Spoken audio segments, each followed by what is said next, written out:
Tonight we continue our pre-election interviews with a candidate for City Council in District 7. The district includes most of Roxbury along with parts of Dorchester, the Fenway, and the South End. We'd like to welcome one of the finalists running for re-election next Tuesday, Councilor Tito Jackson. Thank you, Chris. Did you say the finest or finalist? Finalist. Okay, I'll just checking. It's up to the voters to call that one. I want to start with something, I guess, historic that you had a hand in with the council, and that is hearing for the first time at House of Correction. So we took the council to jail, Chris. We actually brought the City Council to do a hearing at Suffolk County House of Corrections. One, those individuals who were there are residents of the City of Boston currently, but also they will get out within 2 years. And so it's absolutely critical that as a City of Boston that we look at those people who are formerly incarcerated. What are we doing for them when they get out? We have a 50% recidivism rate. That means 50% of them go back.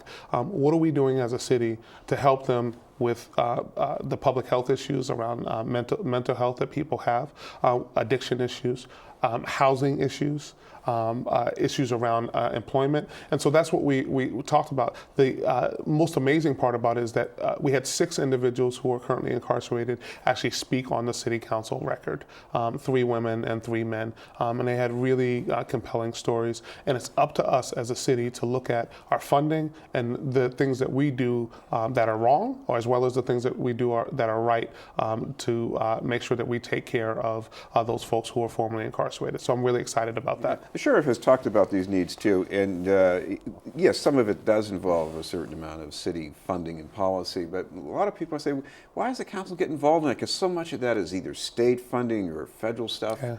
One, we get involved in it because these are individuals who are our friends, family, brothers, sisters, and uncles. And so there's a human cost when an individual is not with their family. But in addition, our police budget is $324 million with a $60 million overtime budget. If people are going back, that means they're doing something that sends them back. And that affects the crime rate in the city of Boston and affects the quality of life.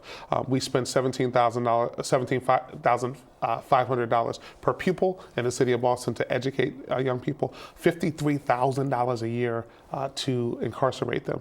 That money, and it's state issue, but that means if we were to cut the recidivism rate, there will be more money for our Boston public schools, which is another issue that we have to deal with. One thing I think a lot of people in District 7 are probably unhappy about is the homicides in Area B2 in Roxbury.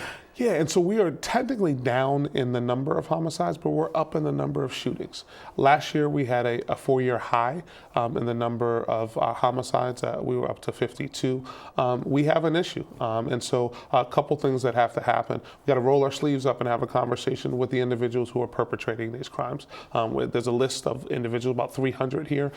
We need to offer them resources. We need to offer them, I believe, an opportunity to reform themselves through school or work. I believe the mayor is doing some great work with a small group of individuals in this Operation Exit program, but we need to make sure that we're supporting individuals to get out of that life. In addition, we also have to, as I was talking about people coming out, we have to give them an opportunity for someone else other than the police to be looking for them. So the police are the only ones right now who actually are really getting that list. We need to make sure that the Boston Public Health Commission is dealing with folks and issues of trauma, because the other part of this is that if you were to lose a friend, if you're a young man in a city, you're very likely to be someone who's going to be aggressive and also want to deal with it in a way that it shouldn't be dealt with. And then also, I think we need to look on the school front. We know that young people who are 16 to 24 who've dropped out of the Boston public schools, 28% of them, or 28 out of 100 of them, are actually in jail any single day of the year.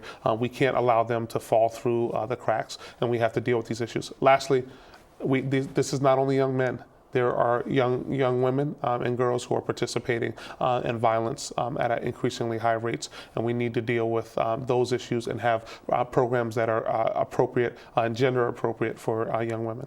I want to come around to the question of development in Roxbury. We see some dramatic changes over the last couple of years, the bowling building and some other places.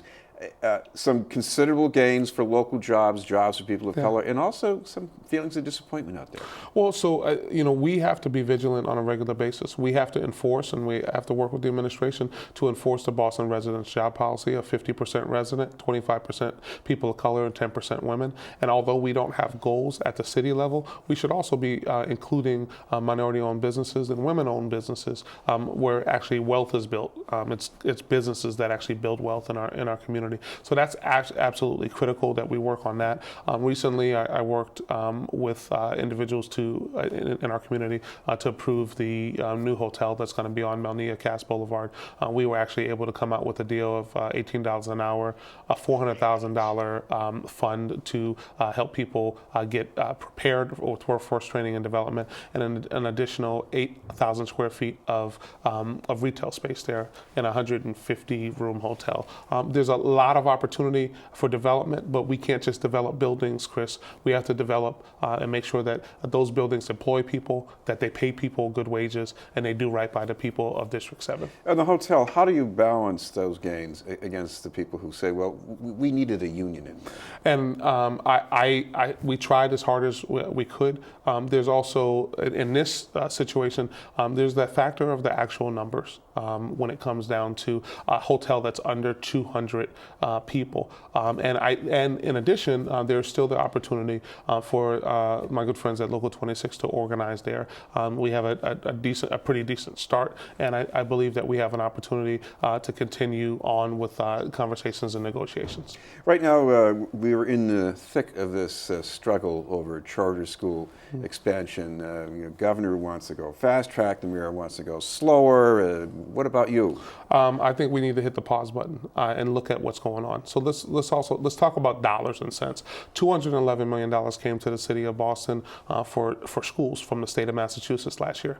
$104 million went to 8,500 students in charter schools, and $107 million went to 57,000 students in public schools. That is a flawed formula. In addition, we pay for the transportation on our front, but also let's look at outcomes. Boston Public Schools actually sends 51% of their students to college. Charter schools send 46% of their kids to college. Boston Public Schools graduates in 6 years from the 2007 data that we have, that class of 2007. 50% of the students from Boston Public Schools finish college in 6 years. 42% of the students from charter schools finish college in 6 years. So and what that says to me is, one, I'm not anti-charter. I work with the Renaissance Charter School. There's some great schools out there, but then there's some not great charters. There's some great district schools, and then there's some not great district schools. All of them, Chris, need actually more funding. And so taking and what they're playing us at the State House, instead of making the pie larger, they're saying, let's take some off of Chris's plate and move it over to Tito's plate. It's like having twins and only buying one winter jacket. It's unfair for people to only push for additional funding for charters and to leave out the 57,000 students who are in the Boston Public Schools who are doing better now. Right, and the latest data, number one in the country in the state of Massachusetts for all schools, and Boston is number two, right behind Charlotte for large city centers. We are on the move, on the rise, and we have momentum. Don't take the air out of the tires. Continue to fund and to believe in public education, which has been the vehicle for so many of us.